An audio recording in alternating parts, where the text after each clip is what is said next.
high on a wind-scoured cliff face where ancient seas once crashed below, a different kind of predator perfected the art of the wait. This was not a hunter that chased, but one that let the world come to it, ensnared in a web that stretched across the ages themselves. There is a particular dread that comes not from the monster you can see, but from the trap you cannot. While dinosaurs dominated the sunlit world below, a more patient, more calculating terror was being woven into the very fabric of the prehistoric cliffs. This is the story of a nest, a silent sentinel that held its position for generations, a forbidden discovery that reveals how a spider turned the laws of gravity and chance into a perfect, perpetual killing machine. It challenges everything we think we know about predation, suggesting that in the shadowy crevices of our planet's past, evolution crafted horrors that were less like animals and more like permanent, living features of the landscape.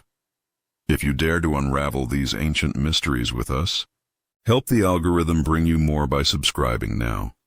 The story begins not with a bang, but with a slow geological sigh in the place we now call the Jebel Musa Mountains of Morocco. Today, this is a harsh, sun-bleached realm of rock and dust. But 20 million years ago, these same cliffs were alive, verdant pillars towering over a teeming coastline. The air was thick with the salt spray of a warm, shallow sea and the shrieks of pterosaurs, the true rulers of these skies. These flying reptiles, some with wingspans stretching 10 meters, colonized the cliff faces in their thousands, turning the vertical rock into a chaotic, noisy nursery. It was a world of immense scale and sound, a place where life seemed to shout its presence from the heights. And into this world of giants, a much smaller, much quieter architect inserted itself, a creature that would turn the pterosaur's fortress into its own hunting ground. The first clue to its existence was not a body, but a shadow, a faint carbonized stain in the limestone that hinted at a structure of impossible complexity and patience. They weren't just living on the cliff. They were part of it. Paleontologists working the layers of the Jebel Musa Formation initially focused on the spectacular pterosaur bones, the obvious stars of the fossil show. But as they meticulously cleared the rock, a subtler pattern began to emerge, a pattern that at first seemed like geological noise, a tangled, matted texture unlike any mineral formation. Under electron microscopes, the truth was revealed. This was silk, fossilized on a monumental scale.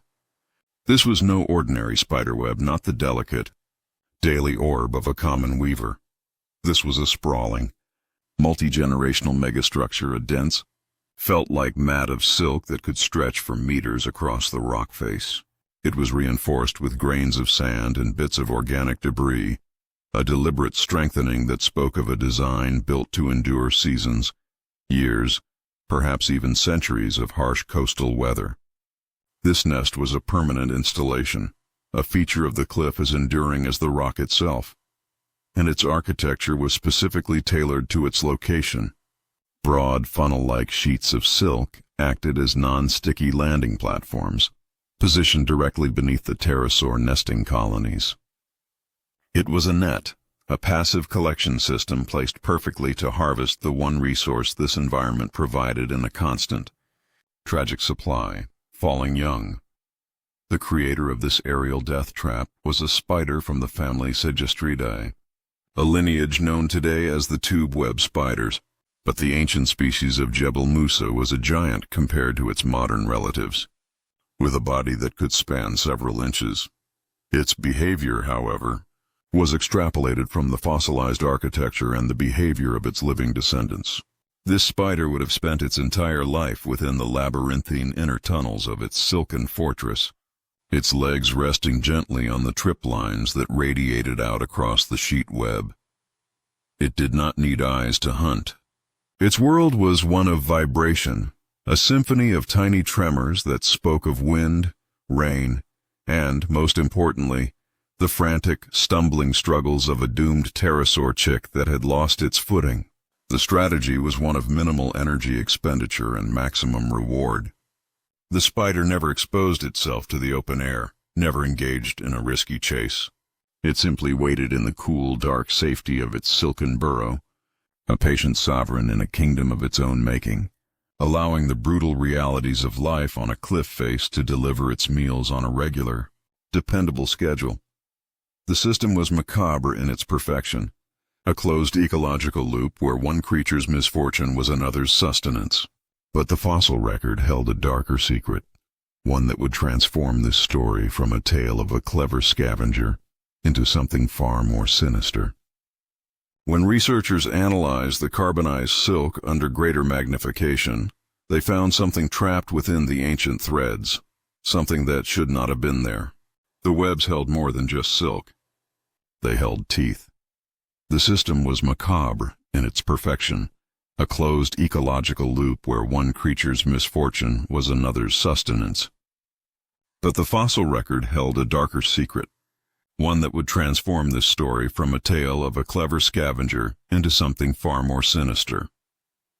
When researchers analyzed the carbonized silk under greater magnification, they found something trapped within the ancient threads, something that should not have been there. Preserved within the fossilized silk matrix were microscopic fragments of pterosaur teeth, not from clumsy chicks but from fully grown, healthy adults. This was impossible. An adult pterosaur was orders of magnitude larger than the spider, a powerful flyer that would never simply tumble into a web.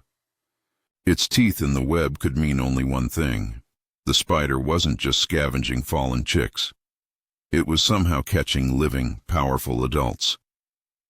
This single discovery shattered the passive scavenger theory and introduced a terrifying new question. How does a sedentary, cliff-dwelling spider ambush a creature that rules the skies? The answer, it turns out, was not in the spider's anatomy but in its silk, and in a biological innovation so advanced it feels almost alien.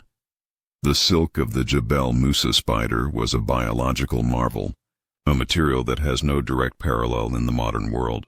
Analysis of the fossilized threads revealed microscopic pores in the silk, suggesting it was not just a physical trap, but a chemical one.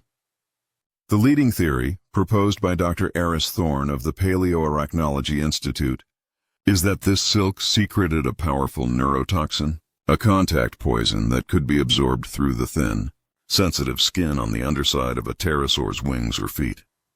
A pterosaur, perhaps coming in to land near its nest or simply brushing against the web while taking off, would have received a dose of this toxin. The effect would not have been instant death, but a rapid, localized paralysis. Imagine the scene. A magnificent flying reptile, its vast wings suddenly betraying it, one membrane going numb and rigid. The loss of control would be immediate and catastrophic. A single faltering wing beat, a lurch, and the pterosaur would tumble from the sky, crashing directly into the very web that had ensnared it. The spider, sensing the monumental impact through its trip lines, would then emerge to deliver the final bite to a creature already helpless, a giant brought down by a pinprick of venom. This was not a web. It was a biochemical minefield. This hunting method represents an evolutionary leap of terrifying sophistication. The spider had weaponized its environment, turning the very airspace around the cliff into a lethal zone. It was no longer just taking advantage of accidents. It was creating them. The success of this strategy relied on a profound understanding of pterosaur behavior, their flight paths, their landing zones, the precise topography they frequented. The nests weren't placed randomly. They were strategic installations at the pterosaur equivalent of airport approach lanes. This level of specialization is what makes the discovery so chilling. It speaks to a deep ancient arms race where the predator evolved to exploit a very specific, repeated behavior of its prey. The spider wasn't just living on the cliff. It had learned to hunt the sky itself, using a combination of architectural genius and biological warfare. But this incredible specialization, this perfect adaptation to a single time and place, would also prove to be its greatest weakness. The spider's entire world, its reason for being, was about to vanish from the face of the earth. The reign of the cliffside spider was a masterpiece of evolutionary timing, a perfect, terrifying synchrony between hunter and hunted. But Earth's clock was ticking, and the pendulum of climate change was swinging once more. The world of the pterosaurs was destined for collapse, and the spider's intricate, venomous traps were about to lose their reason for existence. Then the skies began to empty. The reign of the cliffside spider was a masterpiece of evolutionary timing, a perfect, terrifying synchrony between hunter and hunted. But Earth's clock was ticking, and the pendulum of climate change was swinging once more. The world of the pterosaurs was destined for collapse, and the spider's intricate, venomous traps were about to lose their reason for existence. The end of the Cretaceous period brought with it a global catastrophe, a confluence of volcanic activity and celestial impact that choked the atmosphere and blotted out the sun. In the ensuing ecological collapse, the great pterosaurs, those magnificent lords of the air, vanished forever. Their disappearance from the cliffs of Jebel Musa was not gradual. It was an abrupt, silent extinction. The constant cacophony of shrieking colonies was replaced by an eerie quiet. The updrafts that once teemed with life, now just empty currents of wind. For the Suggestriid spider, this was an apocalypse. Its entire survival strategy, millions of years in the making, had become obsolete overnight. The sophisticated biochemical webs, the multi-generational nests, the patient, vibrational vigilance, it was all suddenly useless. The spider was a master of a game that no longer existed. What followed was a ghost period, a haunting echo in the fossil record. The intricate web structures continue to appear in the rock layers for a short time after the pterosaur's disappearance, but they tell a story of desperation and decline. The silk mats show signs of disrepair, their once orderly architecture becoming frayed and haphazard. They are found containing the remains of smaller, less nutritious prey, lizards, large insects, early birds, evidence of a supreme specialist forced to become a struggling generalist. It was a futile effort. The spider's biology was too specialized, too finely tuned to a single vanished prey source. Its potent venom was overkill for a beetle. Its massive, reinforced webs were energy inefficient for catching crickets. It was like using a scimitar to slice bread. The species was an evolutionary relic almost immediately, a ghost clinging to a world it no longer recognized. Within a few short generations, the fossil evidence for these magnificent architects vanishes completely. Their story ends not with a dramatic fight, but with a slow, quiet fading, their great silken cities crumbling back into the dust from which they came. This extinction carries a profound and unsettling message about the nature of evolution itself. The very traits that made the cliffside spider so formidably successful, its extreme specialization, its patient, low-energy strategy, became the anchors that dragged it into oblivion when the world changed. It was a prisoner of its own perfection. In the ruthless calculus of survival, there is a dangerous trade-off between perfect efficiency and resilient adaptability. The cliff spider chose efficiency, and for millions of years it was the undisputed master of its domain. But when the asteroids struck and the volcanoes erupted, it was the adaptable, the flexible, and the generalist that inherited the earth.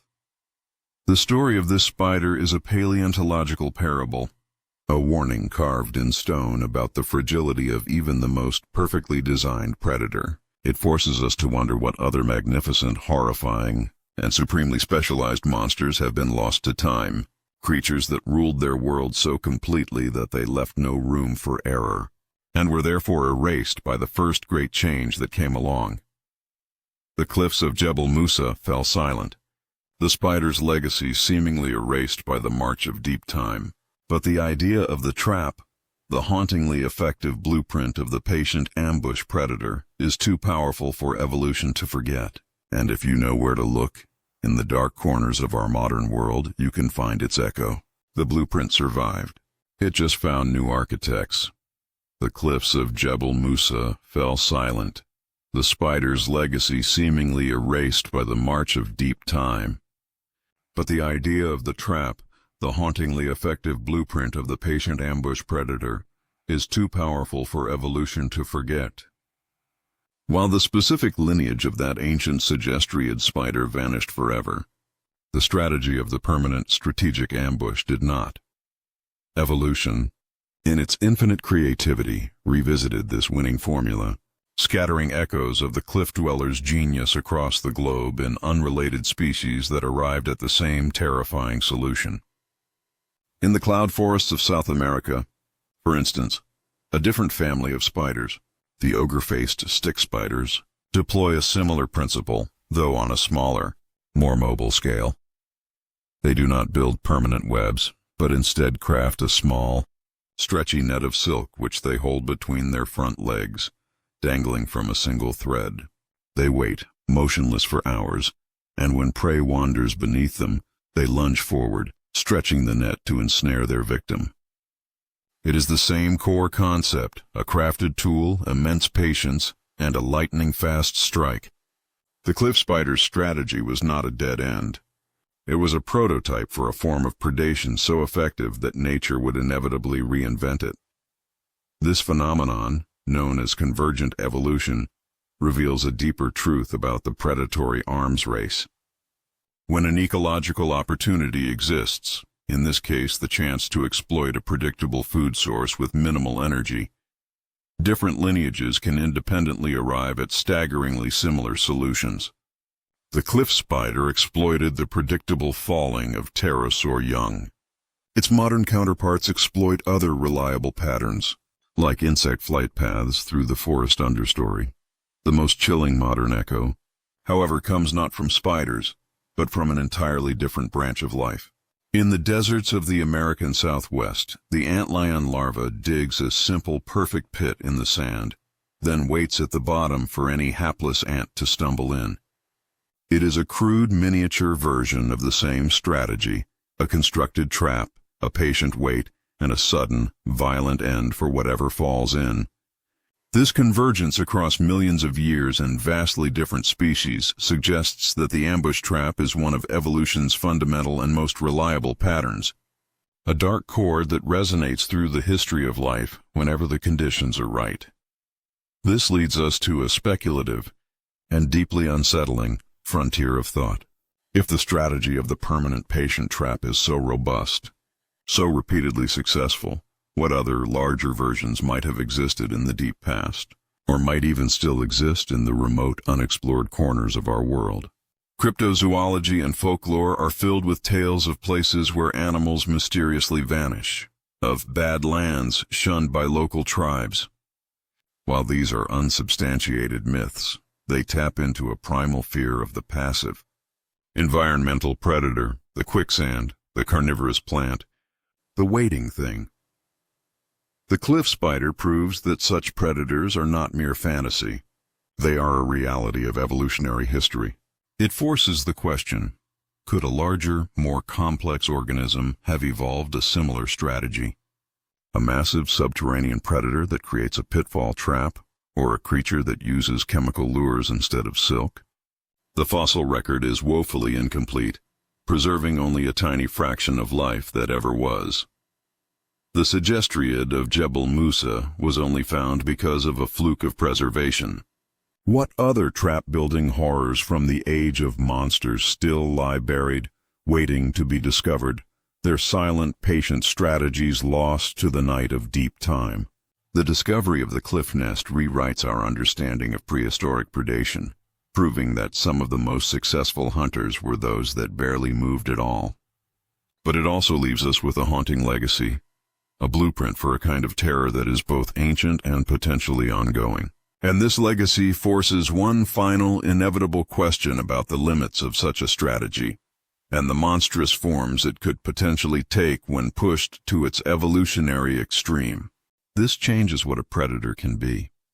The discovery of the cliff nest rewrites our understanding of prehistoric predation, proving that some of the most successful hunters were those that barely moved at all. But it also leaves us with a haunting legacy, a blueprint for a kind of terror that is both ancient and potentially ongoing.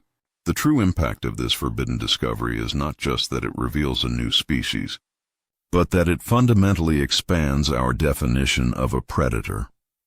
We are conditioned to see hunters as active pursuers, the sprinting dinosaur, the pouncing cat, the striking snake. The cliff spider forces us to consider a predator that is more akin to a geological feature, a permanent fixture of the landscape that kills through perfect, patient design rather than strength or speed. Its success was measured not in chases won, but in generations of its lineage surviving in the same silken fortress, turning the relentless passage of time into its greatest weapon. This redefines the very arena of evolution, suggesting that in some cases, the ultimate advantage is not to adapt to your environment, but to so perfectly engineer a part of it that the environment becomes an extension of your own biology. This concept of the environmental predator has terrifying implications that ripple far beyond the Cretaceous cliffs.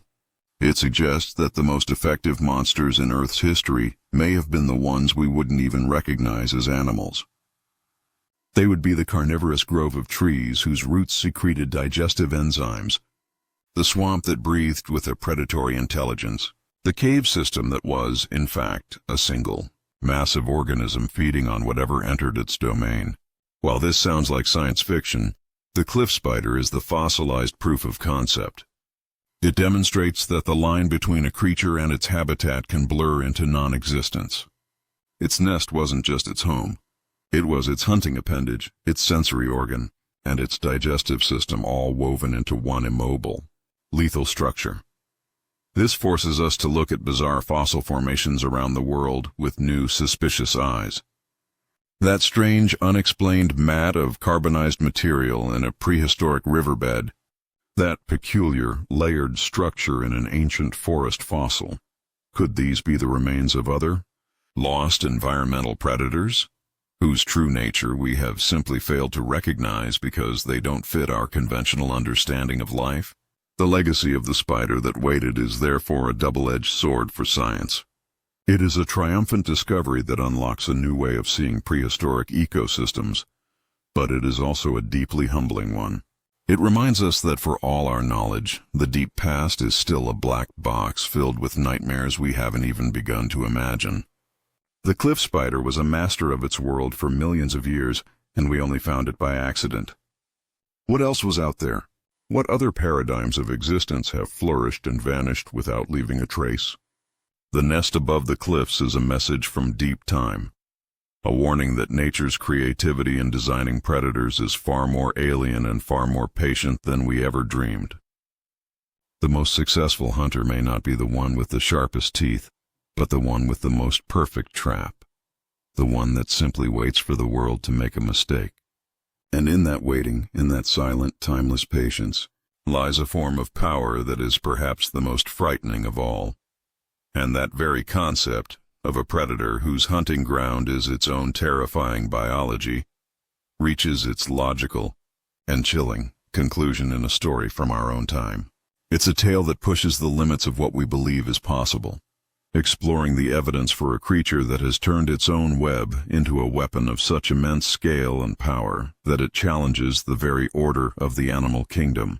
The investigation continues, just one click away, with our next chapter, The Giant Spider That Eats Birds, Evolution Gone Too Far?